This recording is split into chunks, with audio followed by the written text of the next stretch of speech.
love who we are, all of our freedoms, the freedom to vote, on and on, are on the line. And in fact, I would argue our entire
Good afternoon, and thank you all for joining us. I'd like to start by extending a warm Michigan welcome to Vice President Kamala Harris.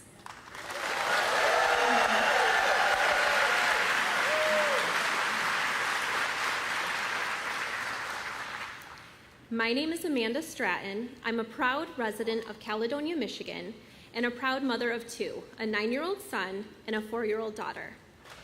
I can't call myself a lifelong Democrat. I grew up in a small conservative town in West Michigan and voted for George Bush in my first presidential election. And until recently, I haven't been very involved in politics. However, my perspective changed profoundly through my personal experiences with infertility and miscarriage while trying to build our family. My husband and I faced the heart-wrenching challenges of secondary infertility, enduring 5 miscarriages between the births of our son and daughter. Throughout this journey, I had to undergo multiple D&C procedures, a medical intervention to remove fetal tissue from the uterus, as well as take abortion medication, both of which are commonly used for abortion care. In addition, the medical support that allowed me to have my beautiful daughter involved fertility treatments, which are also at risk of being regulated by politicians. During this difficult time, I was grateful to have the right to make decisions about my body in consultation with my doctors, ensuring that I received the necessary care without delay. Sadly, in many states where abortion bans are now in effect, women experiencing miscarriages are being delayed or even denied care. And if Donald Trump is elected again, basic fertility treatments like IVF could be at risk, and women like me hoping to start their family. Trump's overturning of Roe has jeopardized access to all forms of reproductive health care, as we saw in Alabama when their Supreme Court halted IVF care for families across the state. And Trump himself has refused to say he would veto federal legislation that would threaten access to IVF nationwide. It's truly terrifying. This November, there is no question which candidates will stand up for reproductive freedom. President Biden and Vice President Harris are the only ones who will safeguard reproductive health care. That's why I'm proud to be standing here today with Vice President Harris. Thank you so much for having me.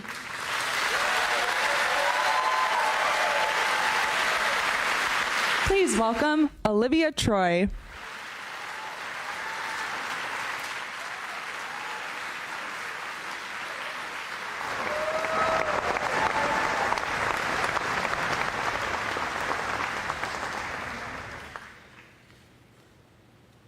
Good afternoon, everyone. My name is Olivia Troy, and I'm grateful to be here today to welcome, and I have to tell you, super excited to be able to say this, to welcome Madam Vice President.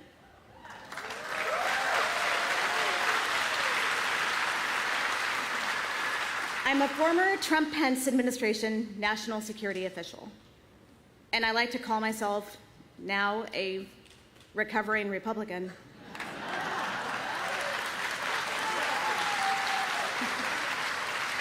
So you might be wondering why I'm here today. The truth is, I'm here today because I can tell you as a former official in the Trump-Pence administration, the Project 2025 plans for a second Trump term are very real.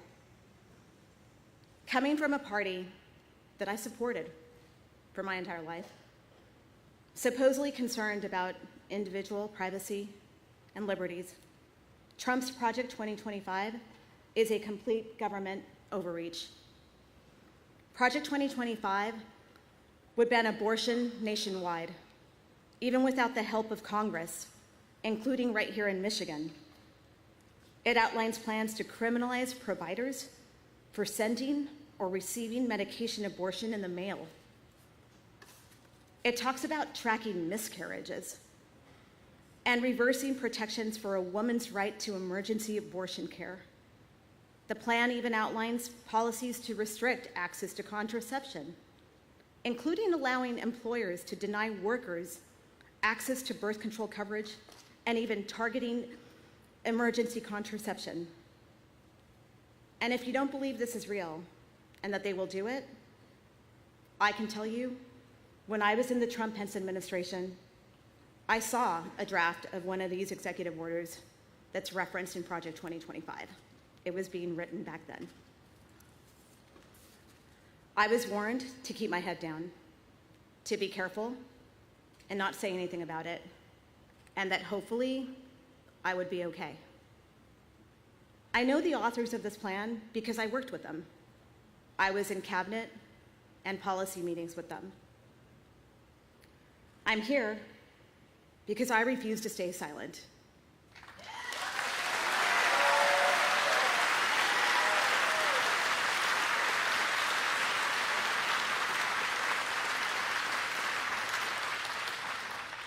No matter how hard Trump tries to distance himself from this plan, I can tell you his allies wrote it, and he will implement it. The only way to stop Project 2025 and its extreme agenda is to re-elect President Biden and Vice President Harris this November.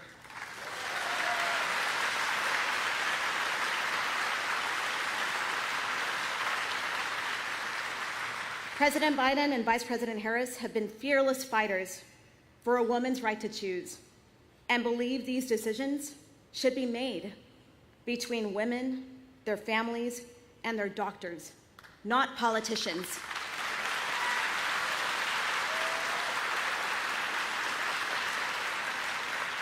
And we know they will continue to fight to restore the protections of Roe versus Wade.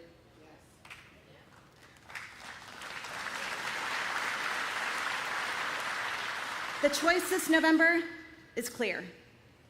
The Biden-Harris ticket is the only choice that will protect a woman's right to choose and access to reproductive health care. And now, I'm proud and excited to introduce a champion for our freedoms, someone who has dedicated her life to making our communities safer and fighting for the people. Our first woman vice president, Kamala Harris.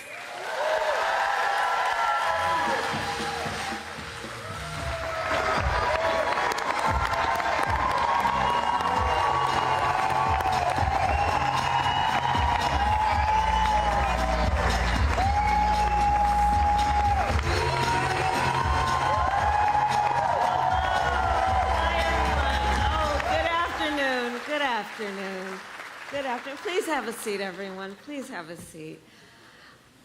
It's really good to be back in Michigan. I want to thank you all for the work you're doing. I want to thank Debbie Stabenow. Where are you? She's that extraordinary senator of yours. She's over there somewhere. There she is. Thank you, Senator. Every time I think I've come to the state, she's met me on the tarmac, including today. Thank you for your leadership always. Thank you.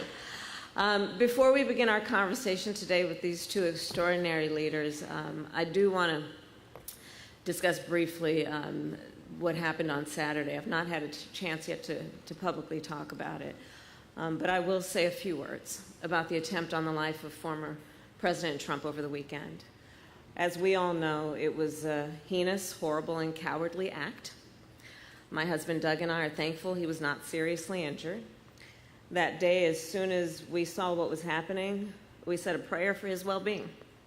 And our thoughts immediately turned to Melania, who we have met, and their family.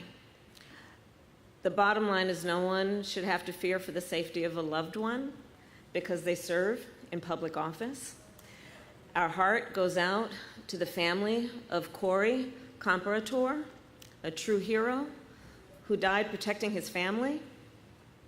And Doug and I, of course, are holding them close in our hearts. We are also wishing those who were critically injured that day a swift and full recovery.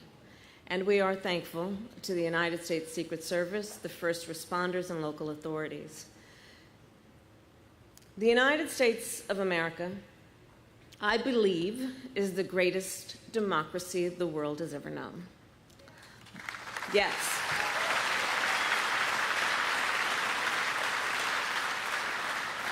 But in the aftermath of this weekend's shooting, one of the questions we now confront is about the way we should engage with one another in this campaign. On Sunday evening, our President Joe Biden issued a call for unity And there must be unity around the idea that while our nation's history has been scarred by political violence, violence is never acceptable. There can be no equivocation about that.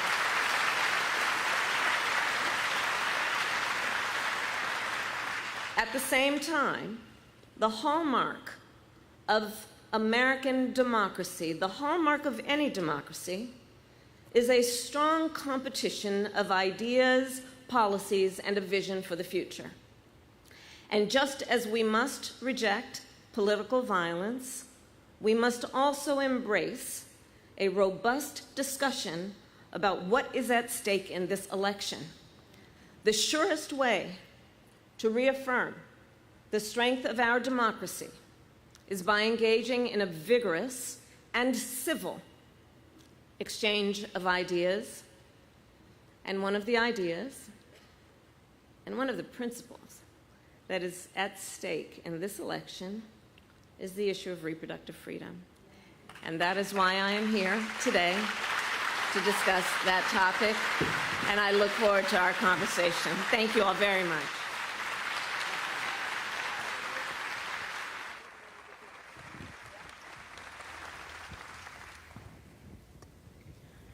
All right, I get to kick this off. It's an honor. I'm here as a conservative, pro-choice woman. And I don't think 10, 5, or even maybe 2 years ago, we would have been talking about reproductive rights in elections. Because it was seen as too controversial, not a winning issue, and frankly, it seemed like settled law. Clearly, the landscape has shifted 180 degrees. How do you see this moment and how we got here?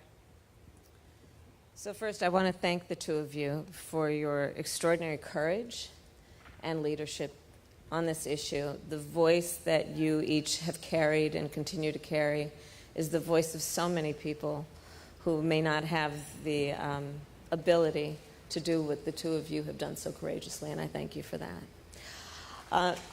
And we should applaud their courage. It takes a lot of courage to do what you two are doing. Extraordinary courage. So, just over 2 years ago, the highest court in our land, I think about it, the court of Thurgood Marshall and RBG,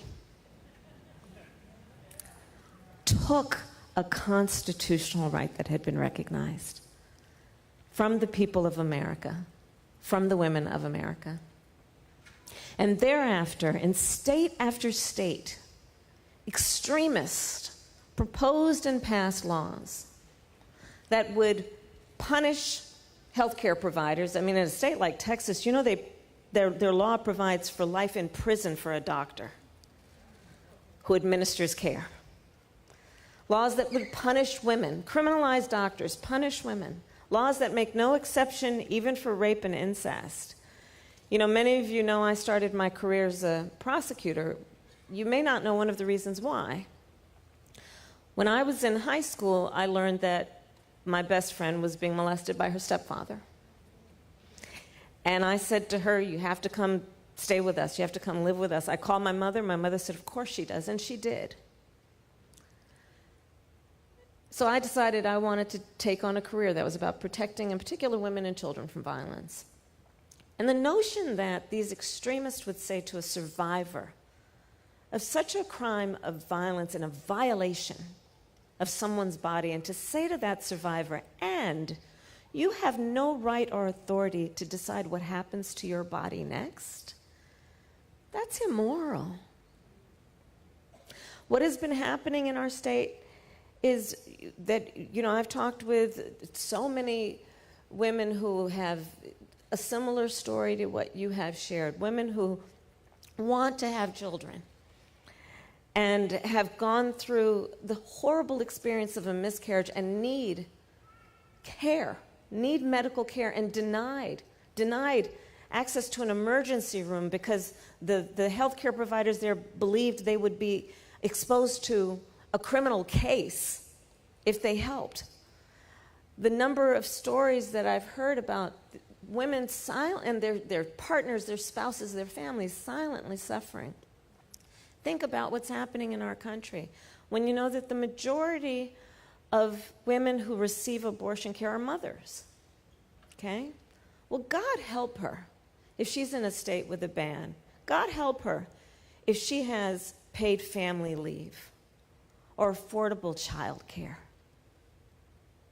Think about, I say to my staff and my team for years, I say, in public policy, always ask, how does this impact a real human being? Right?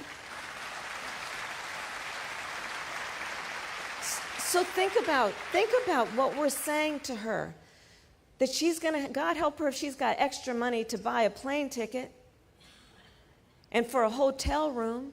And then what does that mean? She has to go to the airport, stand in line at TSA, get on a plane, sit next to a perfect stranger, go to a city where she's never been to receive this care, to only get back as soon as she can because she got to take care of those kids. Her best friend's not with her because her best friend taking care of the kids. Think about what we're putting people through. The other thing, though, that I have experienced in these 2 years as I travel around our country, and I've taken almost 100 trips in connection with this issue. It's my 6th time since the Dobbs decision coming to Michigan. And one of the things I've found also are the stories of people who tell me about themselves. I once felt very strongly about this. Didn't believe in abortion, didn't believe in it. That was right? And they are saying, but I didn't expect this would happen. That was the household I grew up in. That was me. Right. And my mom. We're conservatives. We grew up in a conservative Catholic household in Texas, very Republican family. Mm-hmm. That was me. But we've evolved. Yeah, because I think that, first of all, on this issue, most people believe that one does not have to abandon their faith or deeply held beliefs to agree the government should not be telling her what to do with her body. Right? If she chooses, she will talk with her priest or her pastor or her rabbi or her imam, but it shouldn't be the government telling her what to do. And I do believe the majority of us as Americans have empathy and don't will upon another suffering. I do believe that, and that's what I'm finding, to your point about people who felt strongly before the decision came down, and now they're seeing how it's playing out, and they don't intend that people would have that experience. So. All right, as I mentioned earlier, I have personally navigated the challenges of miscarriage and secondary infertility, which has deepened my understanding of the importance of having the right to make informed decisions about your own reproductive health. Miscarriage is extremely common, with 1 in 4 pregnancies ending in loss, yet it remains a topic that's rarely discussed openly. Yeah. My experience highlights the critical need for women to have access to safe medical care. Like this conversation today, you've been intentional about speaking to folks across the political spectrum about what is at stake on this issue. You have traveled all across the country, including to traditionally conservative areas, to speak about the importance of reproductive freedom, and have shown up at the places where freedom is under attack. And now this is your 7th visit to Michigan as vice president, and the 2nd trip this year to Michigan to talk about reproductive rights. Why is it important for you to show up and bring this message? Again, I thank you and both of you for being here. I think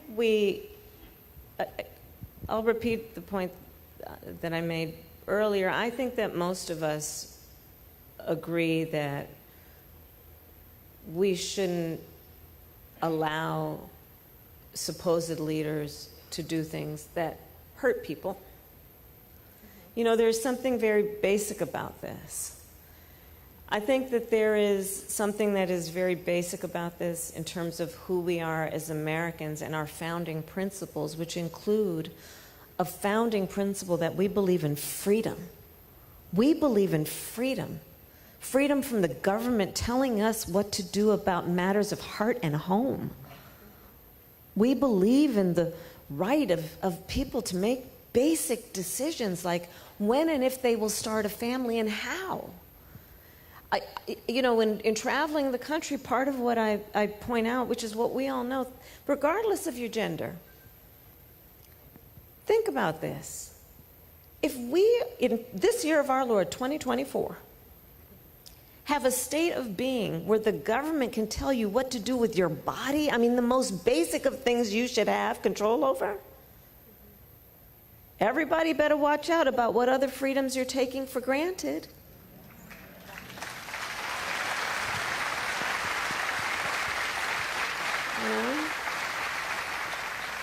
And you are right that this is something that, in my experience traveling the country, going to so-called red and so-called blue and so-called purple states, is that, you look at when this issue was on the ballot, from, Montana to I don't know, Virginia. I mean, look at so-called red and blue states. Whenever it was on the ballot, the American people voted for freedom. The American people voted for freedom. So I think it's something that should also, in this moment in our country where for the last few years we've seen such division and attempts to divide us, this is a very, very serious, pivotal, foundational issue. But what we have seen is when the American people are presented with this issue, regardless of what party they're registered to vote with, they stand for freedom. Yeah. In that vein, and thank you, by the way, for traveling, for all the travel that you've done to reach the more conservative areas. I think this is an incredibly important conversation and moment to have. The extremists are not done. For me, and I think Amanda would probably say the same, this isn't the Republican Party I grew up with. This isn't the party that I supported. About the things that I'm seeing that Donald Trump has implemented along the way, and I have greater concerns about what's to come. Yeah. What do you think is next? We have 111 days to determine that.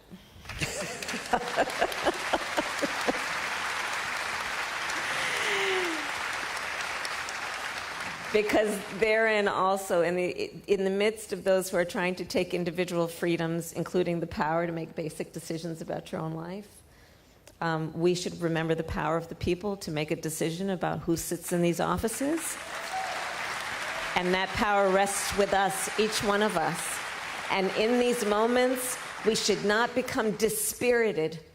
This is not a time to throw up our hands. This is a time to roll up our sleeves.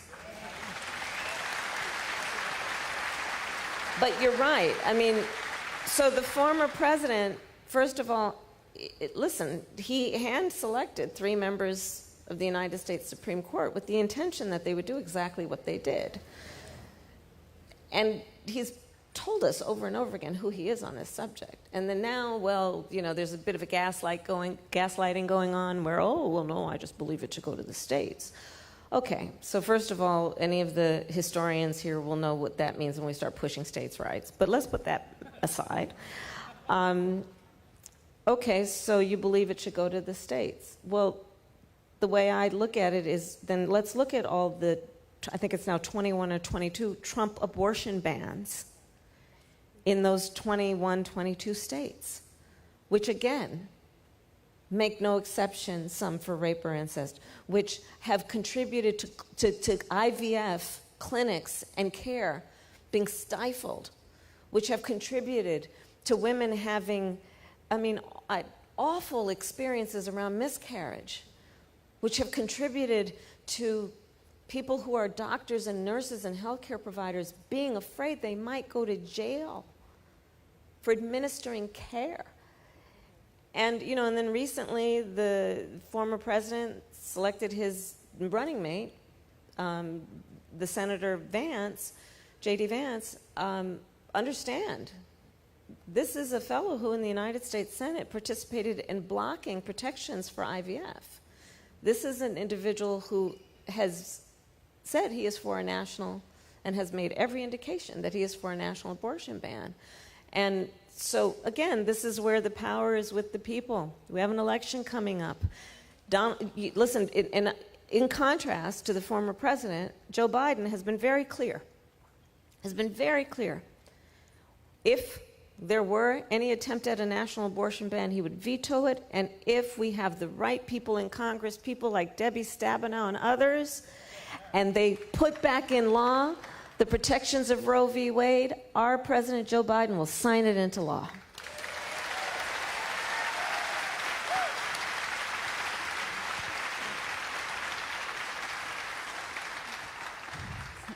So pivoting a little bit, this is an issue that I personally very much care about. I've worked on a lot, especially having a family member that experienced gun violence. As you mentioned in your opening remarks, gun violence in America is top of mind for so many people right now. Yeah. And there is no place for political violence or gun violence in our nation. Last year, I was proud to advocate for new laws that were passed here in Michigan. I advocated as a gun owner, a responsible gun owner, including a red flag law, universal background checks, expanding them, and a safe storage law.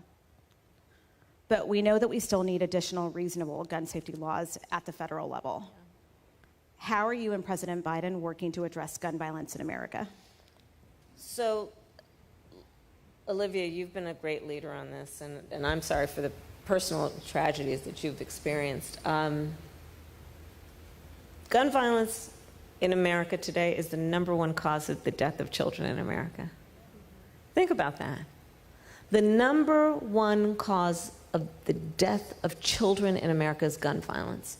Not car accidents, not some form of cancer, gun violence.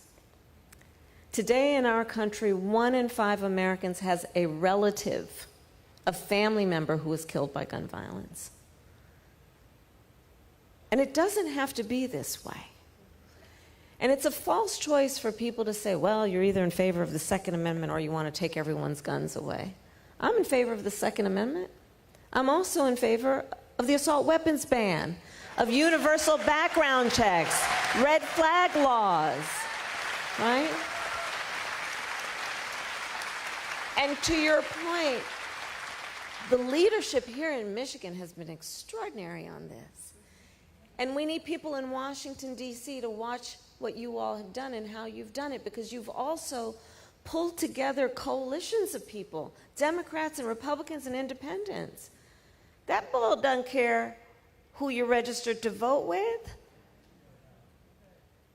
Think about this. And then think about it in terms of the trauma. So last fall, I started a college tour. By the way, I love Gen Z. If you have Gen Z in your life, maybe it's complicated for you, but they're really great. They're really great. And among the many things that I would ask, these auditoriums full of these young leaders, I would ask them, raise your hand if at any time between kindergarten and 12th grade you had to endure an active shooter drill. It was bone-chilling. Almost every hand went up. Think about that. When I was growing up, I'll speak for some of us here, I think, we had fire drills. But this is a whole other thing. And our young people think there should be in the classroom experiencing the wonders of the world, and some part of their brain is concerned that someone will bust through that classroom door. And think about the trauma that gun violence has exacted not only on our young people who are afraid of what might happen in the context of a mass shooting. Think of the trauma in terms of everyday gun violence that happens in places around our country. That trauma being undiagnosed and untreated. There are so many permeations and ramifications of this gun violence. In fact, we just announced a couple days ago, under the president and our administration, we created 988. In fact, I'd encourage everyone here to know about it and pass it on. And it's basically a crisis line where people who are in crisis, it's not only a talk line, but there are mental health professionals who answer it 24 hours a day, 7 days a week, anonymously. So people can text or call when they're experiencing crisis to bring it down and also to know where to get help. But these are all the ramifications of this. And the solutions don't really require that much creativity. What they do require is people in the United States Congress to have courage to act and do what we know is the right thing to do and not cower based on special interest and powerful lobbyists who are encouraging them to do something that actually is contrary to what is the health and well-being of our nation on such a specific issue. I've been sharing my personal story with the hope of encouraging women across the country to vote for candidates who support the right to choose, because I firmly believe that politicians have no place in family planning, especially when it doesn't go as planned. Here in Michigan, we worked hard 2 years ago to pass Prop 3 to protect reproductive freedoms, reflecting the belief of 57% of Michiganders that every person has the fundamental right to reproductive freedom. However, with the upcoming presidential election, there's still so much at stake if Republicans gain control and are allowed to implement a nationwide abortion ban. With the election just 4 months away and the potential implications for reproductive rights, how are you planning to engage and mobilize voters, and what strategies do you think will be most effective in reaching and inspiring people to take action? Thank you, Amanda, for that. One piece of this is to really remind people that they're not alone. I think there's something that has happened, I mentioned it earlier, that is making people feel like, are people there for me? And we have to remind people we're all in this together. I think this is a moment that we have to be very intentional about building community, about reaching out to the folks we know, relatives, neighbors, coworkers, and reminding them that we're all in this together and that we can make sense of it if we try. And part of making sense of it is reminding everyone in an election year their power to determine very important issues through their vote. And so that means, reminding people to register to vote, reminding people to go online. There's iwillvote.org and to make sure you know where you're registered, because sadly in so many states in our country right now, they're intentionally passing laws to make it more difficult for people to vote. They're passing laws that allow, for political reasons, that they'll reduce the number of polling sites so that people won't know where to go vote, or because there are reduced polling sites, the lines will be longer, which will deter people from standing in line, especially if they're working 2 and 3 jobs. They don't have the time. So let's remind people about the connection between their lives and their vote, between their power and the outcome of this election. Let's organize people building coalitions. Again, there are forces trying to divide us. We got to remember in our hearts and help people remember the vast majority of us have so much more in common than what separates us. We got to remember that, right?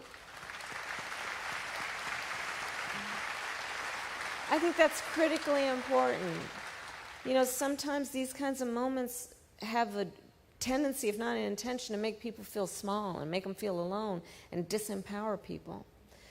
I was saying we had a brief conversation earlier, I think there's this perversity that has taken place over the last several years to suggest the measure of the strength of a leader is based on who you beat down, when in fact the true measure of the strength of a leader, I think we all agree, is based on who you lift up, right? That the character and the strength, therefore, of a real leader, I'm looking at a room full of leaders, you wouldn't be here if you weren't, the character is such that that individual has some level of concern and care about the well-being of other people, and then does something about it to lift them up. So let's remind people of all of that, and let's organize, and let's energize, and let's mobilize. Literally call up and text and email folks you know and just bug them. Just bug them. It's okay. It's election time. They'll expect it coming from you. They'll still invite you over for Thanksgiving and Christmas. It's okay. But let's just stay on people, and in that way, let them know that they matter and that we're all in it together. So. Well, speaking of elevating people, as we come to the close of the program, though, I think what you're doing is incredible. I think this is exactly the way forward. I think extending the grace that you have to have Amanda and I on stage as two Republicans or recovering Republicans, as I said earlier, I think this is an example of how we come together and how we built this coalition. Like you said, I think it's about empowering each other. And I also think it's a sign of that women are going to support women. That's right. We're going to stand by other women.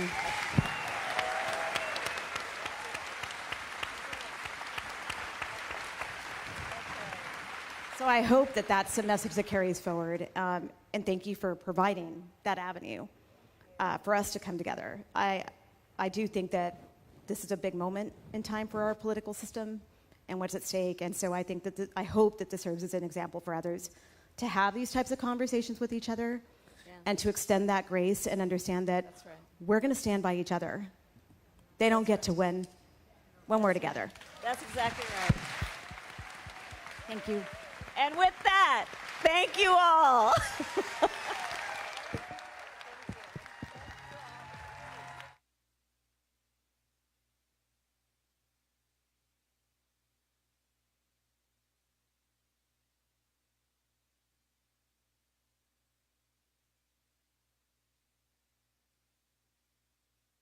So we're gonna take a selfie with everyone in the background. Yeah.